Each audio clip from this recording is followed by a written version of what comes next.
In my work in M&A, in mergers and acquisitions as an M&A professional, I get to see lots of different scenarios. And every once in a while, one will catch me by surprise. And that's just happened. And it's going to sound simple, I think, when I share the story, but what a great lesson I learned just in this last week. So we're working on a transaction. We get to the 11th hour of the transaction. In fact, it might have been the 11th hour in the 58th minute. We're days away from close.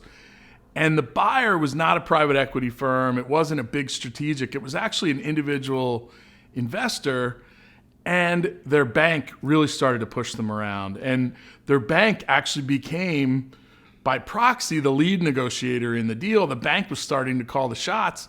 And we were days away from close. Now, we got the transaction over the finish line. It ended up being a great outcome for our client. But the bank really disadvantaged their customer, who was the buyer in this transaction. And it reminds me of a great lesson that while the bank's got the money, and certainly you have to, work with the bank on terms and deal structure and all those things, you can't let your bank totally push you around, especially when you get to the 11th hour of a deal. These guys had hundreds of thousands of dollars invested in this deal between legal fees and quality of earnings and all sorts of expenses.